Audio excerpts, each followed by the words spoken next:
Welcome back to Division I Rejects. I'm your host, Kobe Manzo. This is episode 161.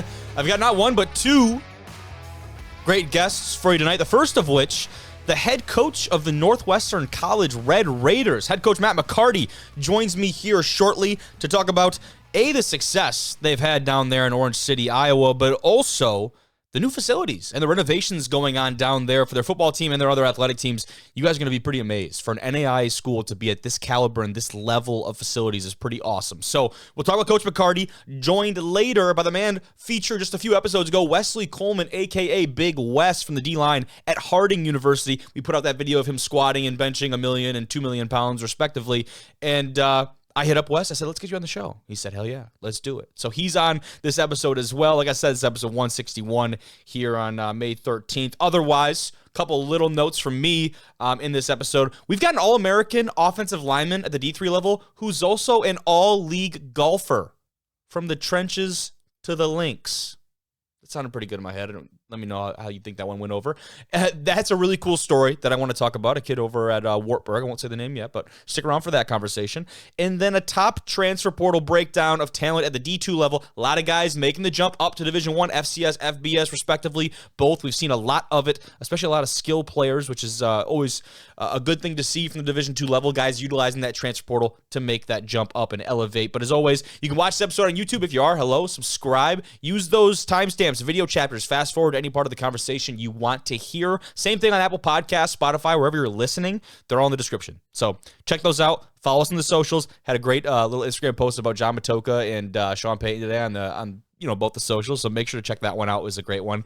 But without further ado, let's get to that first conversation with Coach McCarty. Joining the show tonight, head coach of the Northwestern College Red Raiders, NAIA national champion, and kinesiology professor. It's Coach Matt McCarty. What's going on, Coach? How are you? Hey, I'm great, man. It's great to be on here with you and great to visit with you about Northwestern.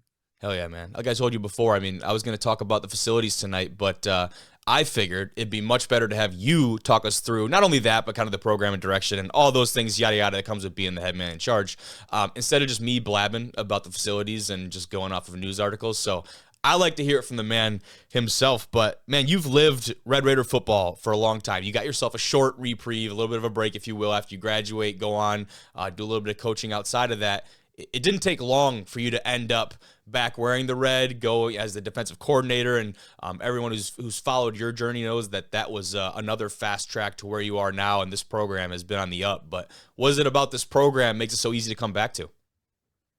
Yeah, it's a really special place. And, I grew up about an hour from here. And it's kind of funny because growing up, I told myself I was never going to go to Northwestern. That's great, yeah. And now I've been here. I've been a part of Raider football for over half my life. So, God's got a sense of humor, I guess. And it's been awesome. I didn't go here initially out of high school. And I transferred to Northwestern. And the experience that I had was phenomenal as a student athlete here, and just the relationships I had with my coaches, my teammates, professors. And when I graduated, I taught for 1 year, but I really knew I wanted to get into coaching. Like, I had a passion for coaching. I really wanted to be a college coach, and was fortunate enough to get hired by the head coach that I played for just a year removed from college. And I was here as a defense coordinator for 11 years, and then able to move into the head coaching role for the last 8. So 23 of the last 24 years, I've been a part of Raider football as a player, assistant, or now head coach. So it's a pretty awesome place. We've got great people here. I think, we're going to talk facilities. We have phenomenal facilities for a school our size, but the people are really what makes this place special. Coaching here, the alignment that we have from our president to our athletic director in terms of our mission, who we are, how we do things, from our, football program to the college itself. There's great alignment, and it's an awesome place to work.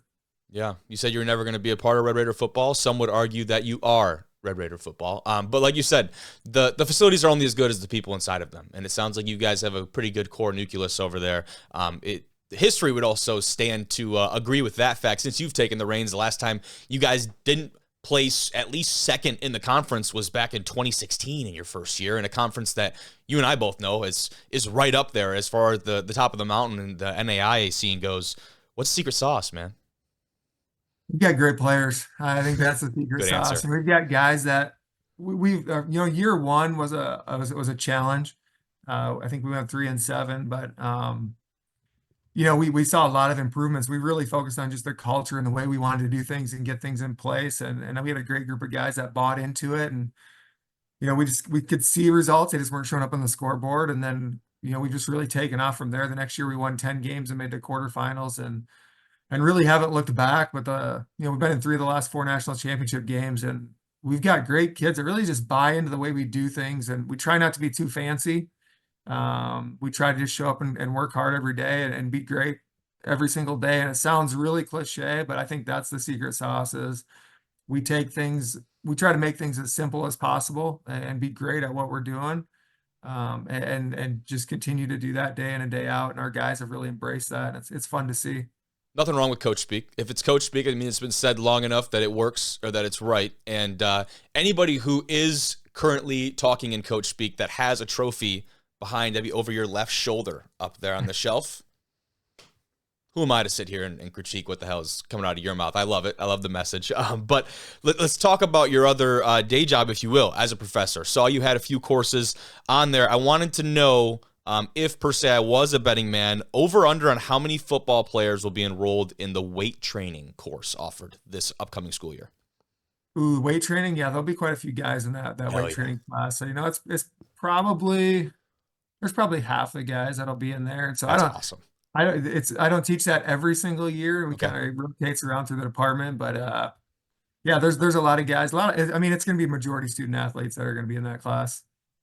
I love it, man. And then outside of that, also some other ones, personalized physical fitness, just ripping off the website, of course, Intro to Sport Management. Was that something you knew coming into this position that it was going to be a passion of yours? That was going to be something that came with the job, that you're going to have to do this on the side? Talk about that. Was that always in the plan or something that kind of came along the way? There's something Northwestern just typically does with our coaches is we have other responsibilities with outside of just, our sport. Yep. So there's I'd say half of our head coaches probably teach in the kinesiology department. Some of them have other duties like just event staff or different things throughout the department. I teach right now. My main focus is in sport management. I teach the Intro to Sport Management course in our sport management major. That's what I have my master's degree in. So that's probably the class that I'm most passionate about. I really enjoy teaching that class, and it's fun to interact with other students, outside of your team, and you get other student athletes, but other students from across campus in that course. And it's just fun to interact with them and on a day-to-day basis, not just as the football coach. Yeah, 100%. Now let's get over, the reason why I thought now would be a great time to get you on here. Obviously, the buzz about those facilities that we talked about earlier. You guys already have a great existing base. Now you're getting to renovate those facilities and take them from, what is already a solid caliber for your level of football. Now you're coming into an area that is elite for this level of football and what's going on there on that campus. Talk to me about the renovated Bolton Center. Yeah, it's going to be really exciting, especially for our program. There's a $6 million addition that's really focused on our football program in terms of a new locker room for our guys, and I think that's big. Just a space that will be for the football team, which then that allows us to renovate our old locker room, and that'll become baseball, men's soccer, and men's basketball. So the domino effect is big, but just new football locker room and the functionality that'll serve, and in terms of it's set up in a way that we'll be able to have meetings in there as well with, TVs and whiteboards in the locker room and in those pods. So we'll be able to have position meetings in the locker room, and then new coach's office for the football staff, and then a new team meeting room that will fit our entire team that we can split into offense and defense within a few minutes. So that piece is going to be really nice. The wow factor of, you're going to show up and the trophy case is going to be right there. And then you'll go right into the team meeting room, which it's modeled after some of the FCS schools that are around us. And so, when we have recruits on campus, if they visit some of the FCS schools or they walk into Northwestern, they're not going to really be able to tell much of a difference in terms of facilities. That's huge. And, you say FCS, I see that big block red N. I'm thinking go big red. I'm thinking Nebraska there in that locker. I pulled up the video of some of those visuals and things that were put out. How long were those just kind of circling around and finally coming to fruition now. What was the process like with that? And obviously phase one, we'll talk about here in a little bit. These are continuing to move on, but got to feel good. You've probably seen those a while ago to now have them finally start to come to fruition, man. Yeah, we really remodeled the Boltman Center back in 2020. And at that point, they're like, all right, phase two is we need to work on some things with football. And then they've started the fundraising process. So over the last 3 years, it's funded by our donors, funded by alumni. And they've got to a point now where it's like, all right, it's go time. We're starting this spring and it's going to be a 12-month project. So yeah, seeing those images, it's been really nice. It's been exciting just to see what's down the road. And yeah, I think we're anxious to get that facility up and get that going. And I think they'll now renovate all of our existing locker rooms. And yeah, I think again, we want to create an atmosphere that's a first-class atmosphere for all of our student athletes. And I think Northwestern does a really good job of that. I think it's important too. I mean, you talk about pulling up some pictures here of that phase one, right? Over $2 million going into new gym floor, new bleachers, all these things. This isn't just a football deal. Like, this is a whole athletics revamp. I don't even know what word kind of describes what you guys have going on over there, but I wanted to, of course, mention that, and that the culture of the athletic teams over there, that just has to be on the absolute up right now with everything going on. And what's funny about that, I think from an outsider's perspective, and I'm sure you could probably attest to it, is it becomes a snowball effect. You get money for these kind of projects and people see what it goes towards and the impact that it has. The support, I would assume, especially that combined with the success you've had on the field this last almost a decade or so, that's just got to all contribute to even more of that snowball effect. You're right. There is a great snowball effect and just the excitement that is around the college, around the athletic department, from one team to the other team. I think we won 6 conference championships this school year across the sports. And I think, the first phase, yeah, you talked about the gym being remodeled, and, with our men's and women's basketball teams, our volleyball team, they're really successful programs.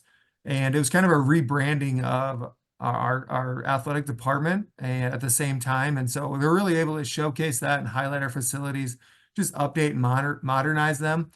So it's a great feel when you walk into those athletic facilities now. It feels big time. And I think that's awesome. But yeah, when you walk up and down the hallway, fortunate to be around some really good coaches. Our volleyball team was national runners up this year as well. Awesome. They're phenomenal, and it's fun to see our guys at those. Like, we're preparing for our national semifinals this year. For that game was coming up on Saturday, and Tuesday night is like, guys, you need to get down to the national championship volleyball game. So it's like Monday and Tuesday night, our guys were down cheering on our volleyball team, which was really awesome to see. Where was that at that volleyball game? They got to play in Sioux City, which is about an hour south of us. So I was a little jealous of the atmosphere that they had for their national championship, just being an hour away. And, we were 19 hours away in Durham, which our fans were phenomenal down there. But yeah, it was a pretty awesome atmosphere to be a part of.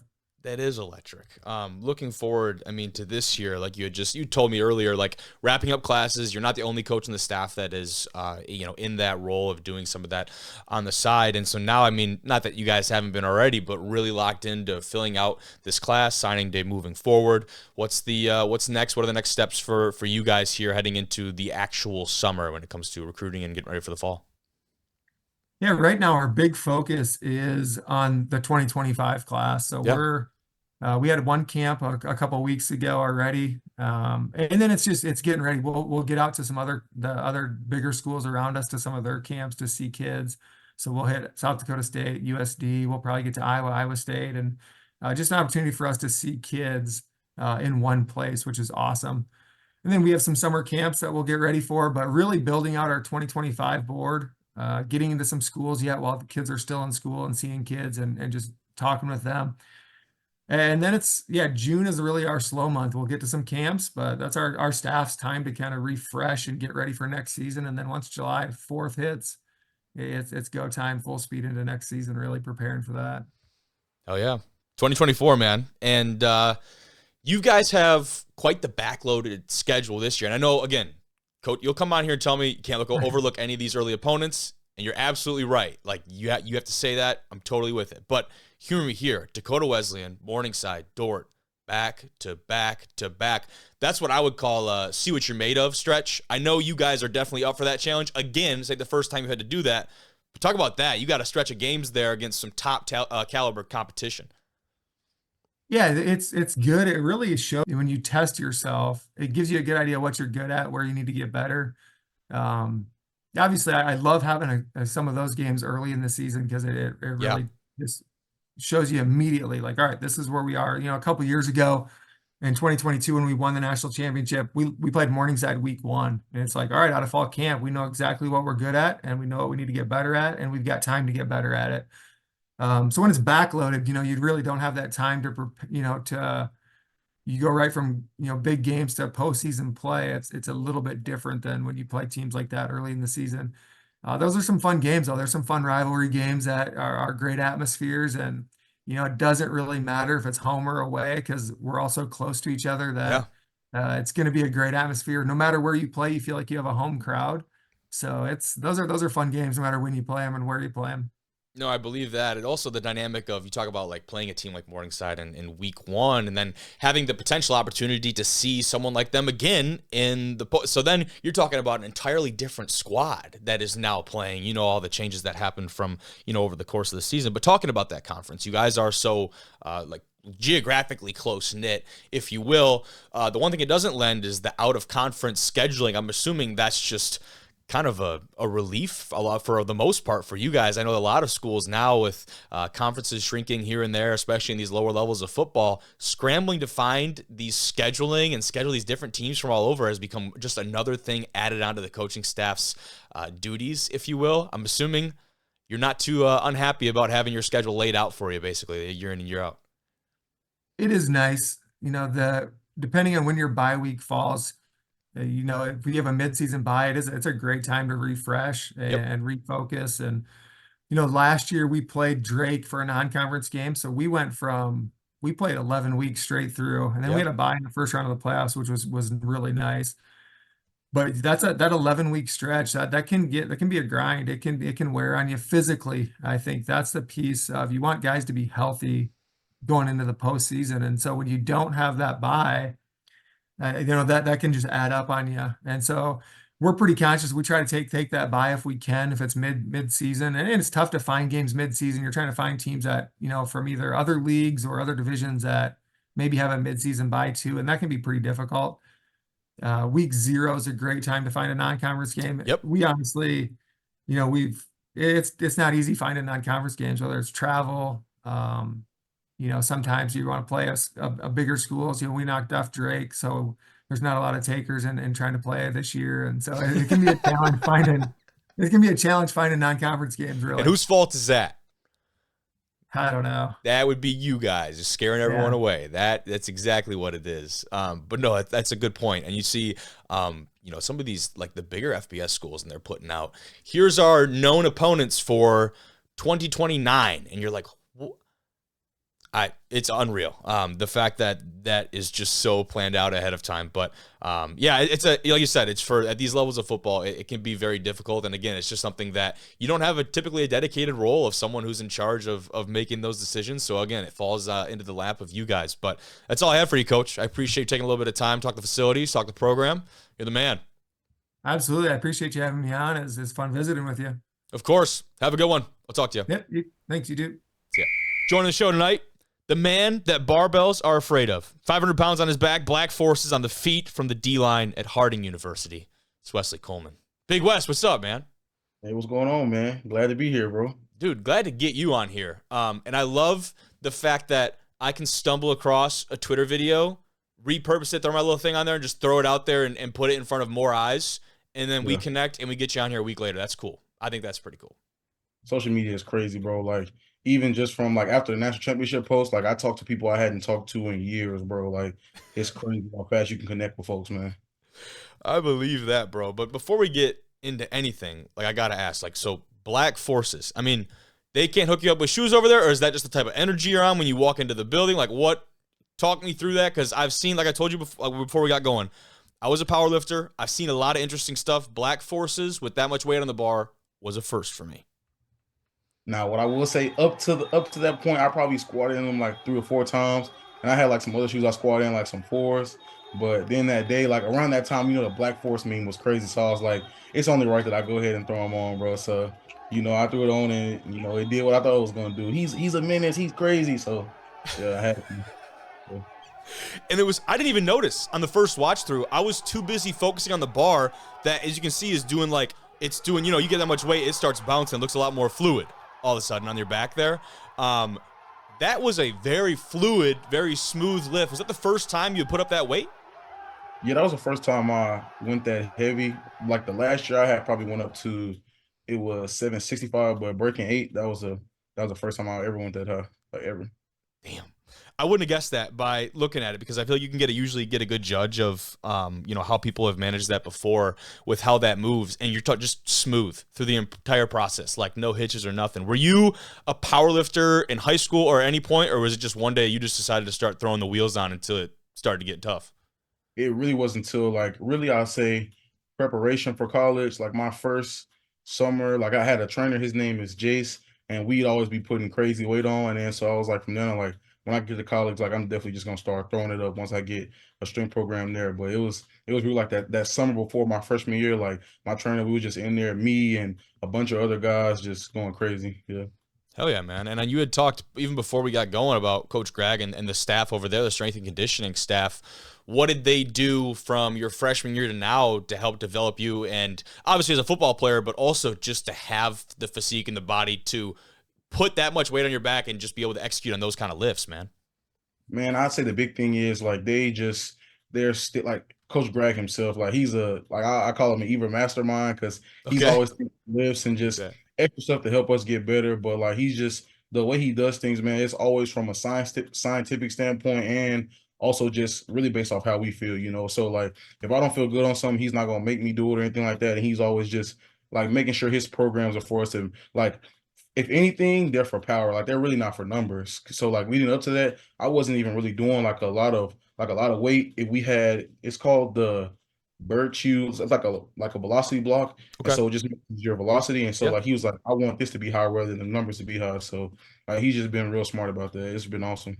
And then when you get both, that's where the real special thing comes in. 'Cause you start to put on, you have that volume, but you also have the velocity, right? You get both. That's what separates a lot of guys. And I'm sure guys, I know I do, that can put up massive numbers, maybe even stuff like that in the weight room, but you get them out in between the white lines and the shit just doesn't translate, right? Whether it's their movements that are very stiff or conceptually they don't get the game.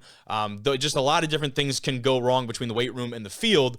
Thankfully, it seems like for you and for a lot of guys over there at Harding, that has not been a problem, the translation to the field. But what are you doing workout-wise, continuing to talk about maybe that staff and kind of the methods over there? What are you doing besides heavy weights and some of the more conventional lifts to get you guys ready for the field, man, and moving fluid? I would say the biggest thing is our field work. Like we make sure that our field work will translate to the field because you see a bunch of trainers and stuff in colleges doing stuff that's like you will never be in that position in the game. You will never be in that position. And so Coach Greg always makes sure whether it's like contact based stuff or just cutting and planning stuff, making sure that even telling us all these positions you're doing will happen in the game at some point. So you need to take them seriously and you need to do them on your own so that way you can get more accustomed to them. So just making sure we listen to him and just buying into what he has for us. Yeah, and sticking with that offseason, Coach Simmons has been posting a lot about the prospect camps for you guys right now, like every coach in America. I mean, he's not alone in that. But what makes his message, I think, a little bit unique is that he said every class of 25 prospect they've offered has come to a camp, and I think that was maybe almost the same for the 24 class. Has that been a standard over there for you guys that, hey, if you want to offer like a committable offer and you want a chance to come play here, like you need to get your ass to one of our camps?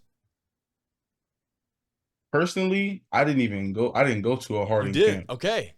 So Interesting. I met Coach Underwood after one of my games, and then he started telling me about Harding, and obviously I started researching myself, and I was like, man, this is a great school. But like a bunch of guys that we have now, though, like it's crazy to see that shift. Like a bunch of them, like I remember them from the camps. One guy in particular, he's an old lineman named Matt Colvin. I remember him being at a couple of camps and like me coaching him, and like now he's here, and I can say that for a bunch of other freshmen. But like we also have like a good amount of guys who like didn't come to a camp. So Okay. uh, I don't really know, but I can see that shift starting to get there though. That is interesting, and you talk about coaching at the camps. You guys have another camp specifically for defensive line training with high school guys.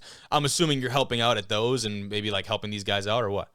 Yeah, Coach Big, he tries to get a couple of older guys to, That's get cool. out there and help coach a little bit. Like it's really cool to be out there. That is cool. And then when you talk about kind of that narrative and what that maybe people think about that is, you see, okay, only the guys who are coming to our camps are getting offers, right? That's what they're just seeing on the internet. You might develop this perspective of, oh, Harding's just a bunch of homegrown Arkansas guys, maybe right around that Searcy area, man. And a lot of guys, I think you have just under 30 maybe on the team right now that are Arkansas guys, not counting the incoming freshman class. But there are a ton of guys. You guys have a good spread. I did not realize that before actually going through the roster. There's a pretty good spread from across the country. I don't know, for whatever reason, I feel like that's not the norm, especially when you are a private, like a Christian liberal arts, that kind of school. I feel like usually those schools don't have that kind of reach, but you guys seem to have a pretty diverse squad. Man, I'll say this, like Harding is everywhere, man. And so just hearing a bunch of the guys' stories, like you just be surprised on how many guys just got connected, whether it be like their uncle played here or they knew a teacher that went here or they had a classmate who went here. So it's just like it's just crazy. We have a bunch of guys from everywhere, and I just think that's awesome, man. That's the brotherhood, right? That's the brotherhood for sure. I'm saying you guys talk about it all the time. It's very real though, huh? It's man, very real. Like it's something that you could try to put into words, and like Coach Simmons and all the coaches, they put it in very well, but like you feel it more than anything you could say about it. Like it's just awesome, man. And Yeah. I think there are a lot of tweets and other posts when you guys made that natty run. Like the Brotherhood showed up and showed out at those games and was like very, very, loud in their support. But going back to the D line room, you got some talent in that room. It's no news to you, but it's been news to a lot of people this year. Obviously yourself, but you got to talk about a guy like Nate Wallace on the outside who commanded a ton of respect this last year. Guys like Dre Hall, Gage Price, excuse me. You can go down that list. What kind of changed for that room this year, if anything, and how do you feel about that room coming back into the fall? Man, if I'm being honest, nothing really changed. Like Coach Big has always had crazy expectation for us, and so I feel. Well, I will say one thing that changed. I would just say like our chemistry just got to a whole nother level. Like it Okay. was already great the past season, but just knowing how certain guys are going to rush, so you can kind of play off each other, like that was huge this year. Like, and the fact that we can rotate 2, 3 deep, at almost every position, like. Even my position, or last year was me, BJ Tyree, Gage's side, it was him, AB, and like it Hmm. at the ends, man, it's just awesome to know that there was kind of no drop off depending on the strings. And like just having that and coming back in this year, I feel really amazing. We only lost two guys, Nate and BJ. Their spots will be hard to fill, but the guys who are filling those spots, I just think that like they're ready for it. They're starving too. So like that's just gonna be awesome to see. And I feel like those are, I mean, obviously those are the best defensive lines when you have depth, but defensive line is almost, I think depth is at a premium more so than a lot of other positions, right? Because you're constantly rotating in guys and you have guys with different skill sets. I think running back, maybe you can make potentially a similar case, but D line, because you have more guys on the field at once, I'd argue it's actually even more important. And so did you see maybe more of that this year where you guys didn't typically have, obviously you're gonna have a couple guys that play a lot of snaps because they're just those type of dudes, but you're getting these guys and getting fresh legs in there and getting the right guys for the right situations in there for key and critical downs. How did that kind of change this year? And I'm assuming you tried to stay fresh out there. Man, Coach Big, I really can't speak much on that just because I know that he feels like certain people work better for certain situations. Yeah. So kind of just like at a certain point, it was kind of just plug and play. So like especially like on our pass rush downs, he kind of mixed up the guys in the positions that they were in and just Mhm. like see how they go. So it was just kind of awesome to see how he kind of worked that out. He really like switches it up, but his main thing is just you're only going to be out there for a set number of plays, so you might as well go all you can because someone's going to come in and get you. I like that. I can get behind that. I like that one.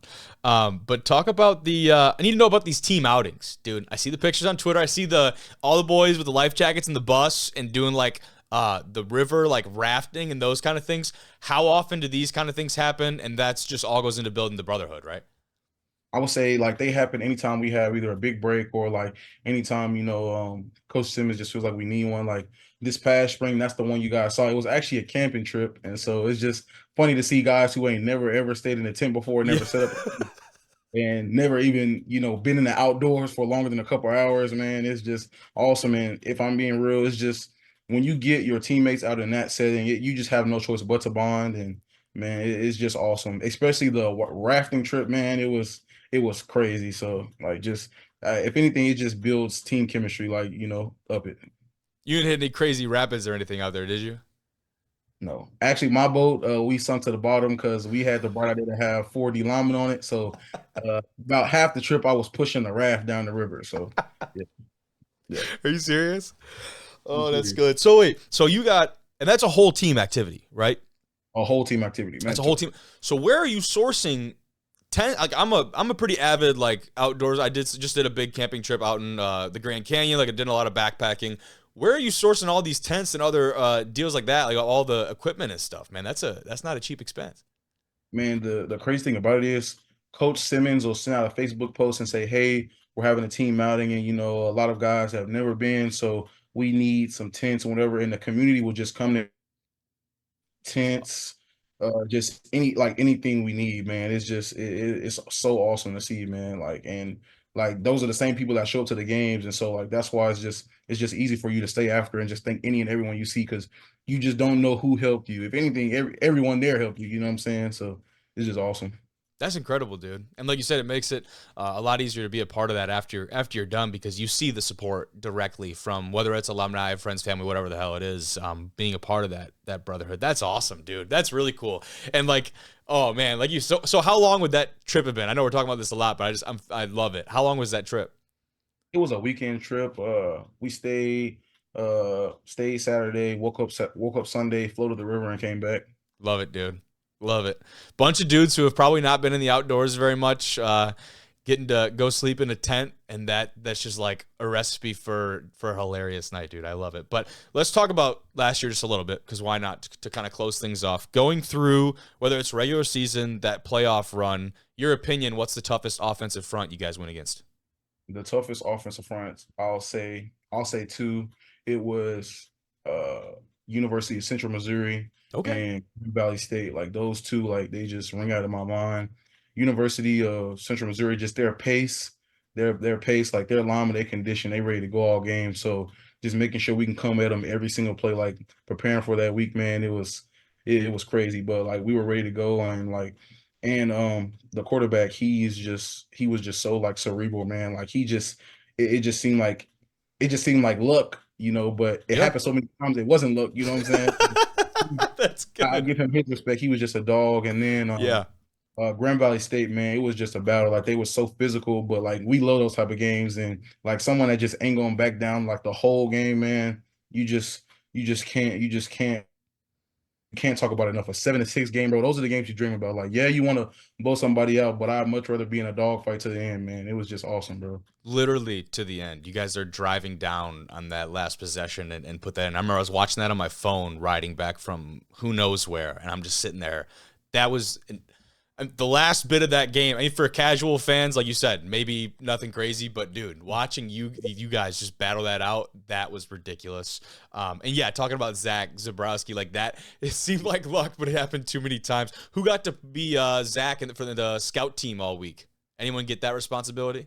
Man, it was just actually like a couple of our guys, like all Okay. the backup QBs, they really give us a good look, but they athletic, so they make it happen too. Yeah. Yeah, that's a big thing though, the pacing, right? And there's not a lot of teams that hold up to that, especially with an offensive line group. You're right; you have to be conditioned to run that style, or else you're not going to make it very far trying to run up to the line of scrimmage and get plays off. So it's not coming to D2 yet, but D1's getting those helmet communications. Did you hear about that?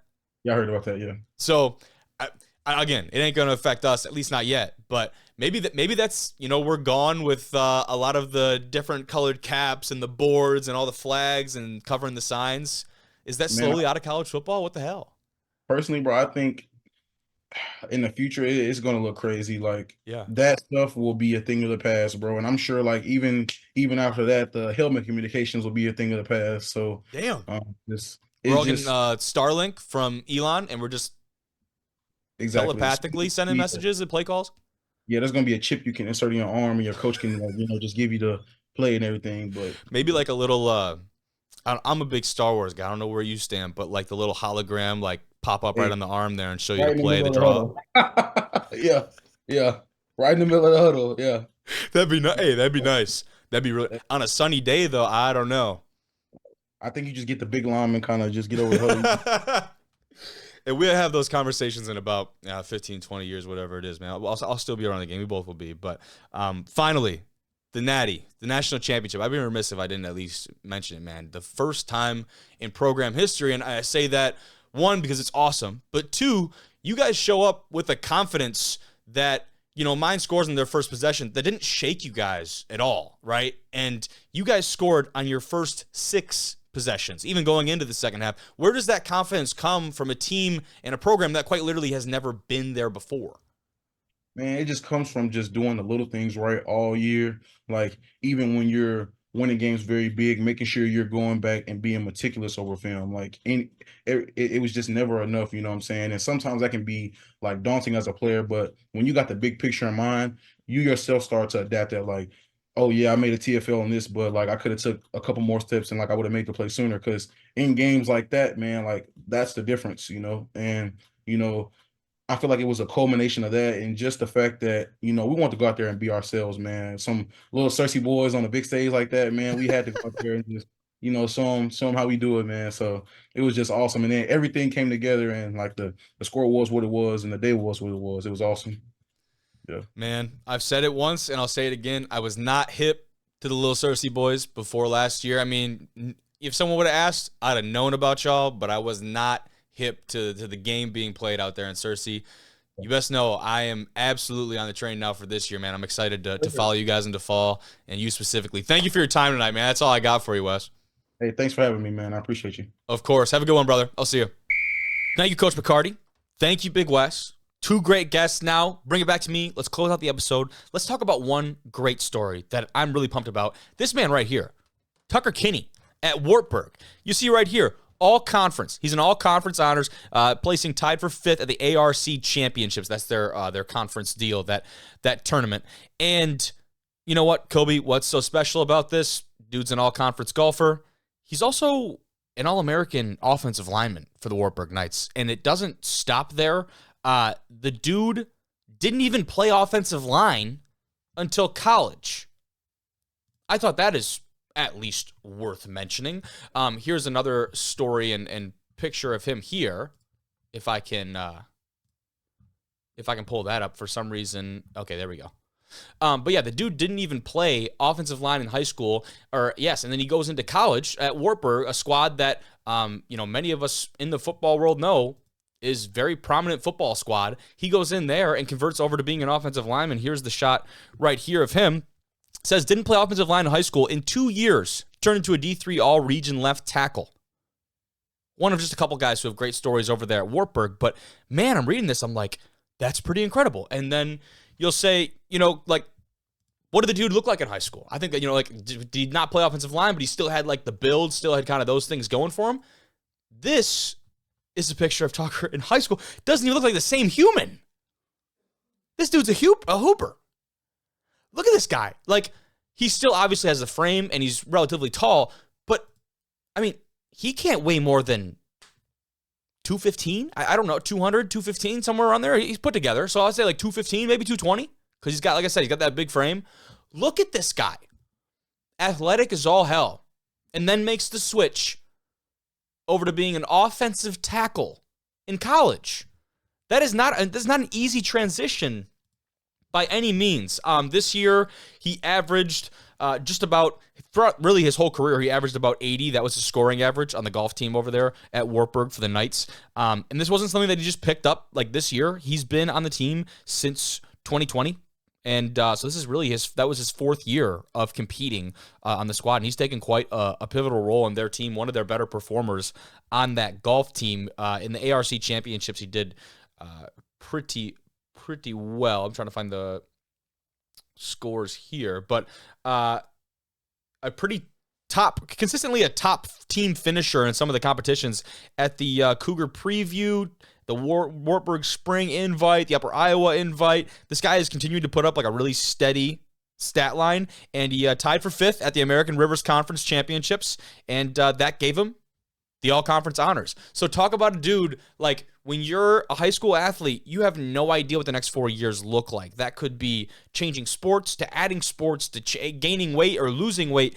This guy coming out of high school, committed to this team, probably not even knowing he was going to be an offensive tackle. And kudos to the staff over there. They took a guy like that had a mold and was obviously athletic and had the intangibles and turned him into a high-caliber player at the Division III level. I mean, I think that's just such a neat story of a guy who was able to do it both. And it's also the benefit of going to a Division III school. You're not going to have those opportunities at a Division I and even sometimes at a Division II.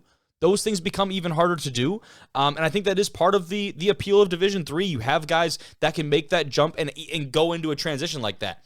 Obviously, a dude like that isn't going to step into a D1 FBS team and be a tackle. Like, that shit just doesn't happen. Not to say it can't. Certainly could, but your chances are a lot slimmer, pal. So I think D3 is a great opportunity for these guys to go play, and the dude obviously is a very avid golfer, enjoys it, so he can have that and pursue his passion of football at the same time. It's too bad he wasn't on the hoops team there, too. It looked like the dude was a player. So maybe we need to get a 3-sport over there at Wartburg. But no, I thought that was a really cool story about a guy kind of just doing it all at the D3 level and making things happen for himself. But we'll close off the episode on a piece from Athlink, which if you don't follow them, they're a pretty good resource on the old Twitterverse about all things transfer portal. They put out this graphic just this last week talking about the top Division II transfers, right, currently. And we've got quite a few names on here from Lenoir-Rhyne, which if you do remember, their head coach, I believe Mike Jacobs, I believe is the name, don't quote me on that, moved over to FCS Mercer. So made a big jump as far as the coaching goes. And I'm trying to remember, one of his guys did just commit over there. I don't believe it was one of the guys listed on the screen, though. But you'll see here, Jay Harris, who's a name that we talked about a lot. He's featured on the left side of that graphic. He is making his way up to Oregon. He's already there. He played and got a lot of reps in their spring game, has been in the rotation as far as that offensive backfield goes, and is going to be a really fun thing to see how they fit him into that offense and how he's utilized. Staying in that running back kind of role, Sheen Butler-Lawson right there underneath for the Mavericks.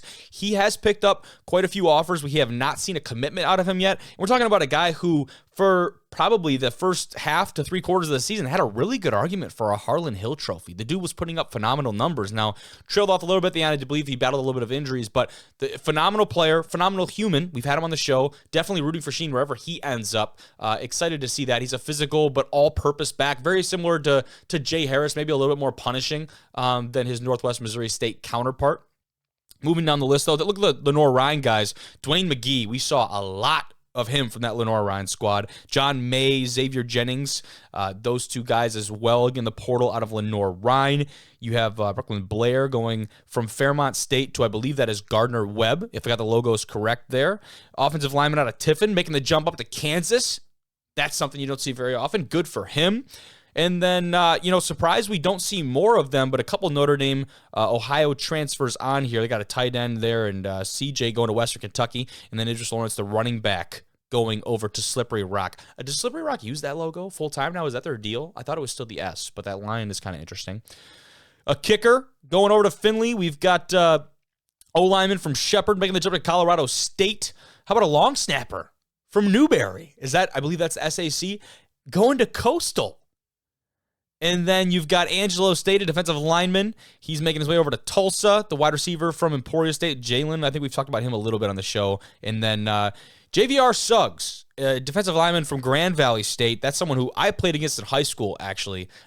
Dude is just a big body, great at just moving other individuals, which are on the D-line, you have to do a lot of. He's got some big-time offers. Do not be surprised if he goes not only to an FBS squad, but to a legit contender, to a blue blood Power 5 type of program. Would not be surprised because he does have all those measurables.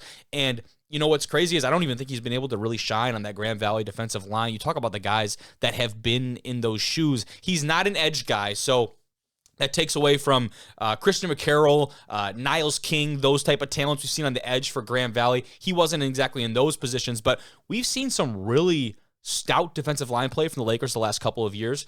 They lose McCarroll just because of graduating. JVR jumps in the portal. I believe Niles King also in the portal. One of our D1R athletes, Jack Gilchrist, in the thick of it there in that inner defensive line.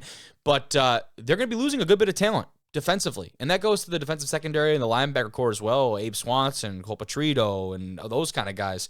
They're losing quite a bit. It'll be interesting to see how they reload. They restock and reload on defense. But it's a pretty good list. Pretty good list here. Shout out to Athlink for the information. And we're going to be following along with these guys as they go through their process and commit to those other schools. But also just wanted to bring it up because I bash on the transfer portal a lot on this show. Admittedly, I'm a certified hater, as Kendrick might say, or Drake, or one of them. I don't know. But I can be a certified hater of the transfer portal. I like to see it in this fashion and see it in the fashion for which I believe it was intended to be used. These guys obviously all balled out at their respective schools, colleges, universities, whatever the hell you want to call it. And now they've earned themselves opportunities to go to the next level. They're not the first ones to do it. They won't be the last. There are guys that have earned those opportunities and elected to stay home and stay at their spots. Mike Jarrell might ring a bell out of Finley. We just talked about him last episode. But the fact that these guys are able to earn those opportunities and go get themselves in a quote-unquote better situation if their goal is to make it to the National Football League or to play professional football somewhere else, for the most part, going and playing on one of these squads is going to be your best bet to get the right eyes on you, get evaluated critically, and find yourself a spot at the next level. So certainly not knocking them. Shout out to them. Congratulations to them. Just wanted to cover that really quickly. But that's all for this episode. Appreciate you guys tuning in. I'm more a fan of just having the guests really be the episode. I'll always come in if we've got like news or other cool stories that I can talk about. I'm always going to do it. But when the guests can be the more main piece of the episodes, I'm a happy guy because I love doing the interviewing. I love talking to people. I love hearing their stories. And it's one thing for me to talk about a guy's story. It's another for him to just come on the show and tell it for himself. So really enjoyed both Coach McCarty and Big West today. Thank you guys. Thank you guys for tuning in. This has been D1 Rejects.